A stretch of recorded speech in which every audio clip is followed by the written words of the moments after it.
Hello guys, কেমন আছো সবাই? আজকেও চলে এলাম একটা নতুন ব্লগ ভিডিও। মর্নিং সবাইকে।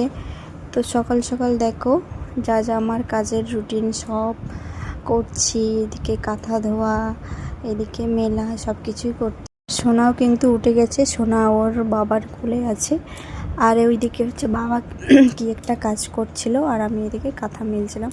আজকেও কিন্তু ভালোই গরম পড়ছে, আর একটু বাতাসও বইছে হালকা, মানে অন্য দিনের থেকে গরমটা একটু কম। তোমাদের ওদিকে কেমন গরম পড়ছে অবশ্যই জানি। এই গরমে কিন্তু কিছুই ভালো লাগে না, যেহেতু আমাদের এখন এসি লাগানো হয়েছে। আর মেয়েকে তো, সোনাকে তো সারা দিন এসিতে বাতাস দেওয়া ঠিক না, মানে রাতে একটু লো ভোল্টেজেই থাকে, পুরো 30-এ একটু রাখি, তবু একটু ভয়ে ভয়েই রাখি তবু। আর দিনে ও যখন ওই রুমে ওর ঠাম্মি আর দাদুর কাছে একটু ঘুমোয়, তখন একটু আমরা একটু বাতাস খাই আর কি। তাছাড়া মেয়েকে বাতাস দেওয়া হয় না সারাদিন, তখন একটু ভালো লাগে, মনে হয় না যে গরম আছে, তোমরা তো জানো। আর হ্যাঁ, আমার ভিডিওগুলো কার কার ভালো লাগে অবশ্যই একটু জানিও। যদি ভালো লাগে তাইলে বলবে আর কি, তাহলে আমার একটু মনে উৎসাহ হবে, আরও ভিডিও করার জন্য এনার্জি বাড়বে। যদি ভালো লাগে বলবে, আর ভালো না লাগলে বলার দরকার নেই। আর এই দিকে দেখো, এদিকে সব সোনার জামা কাপড়গুলো এলোমেলো হয়ে আছে। আর এই দেখো, এই জিনিসগুলো আমি কিন্তু অনলাইনে কিনছিলাম, ভাবছিলাম বড়, কিন্তু এগুলো ততটাও বড় না। ওর জিনিস রাখা, জামা কাপড় রাখার জন্য কিনছিলাম। আর এই টুপিটা ওর বাবা হচ্ছে পুরী ঘুরতে গিয়েছিল সবার সাথে, নিয়ে আসছে আর কি।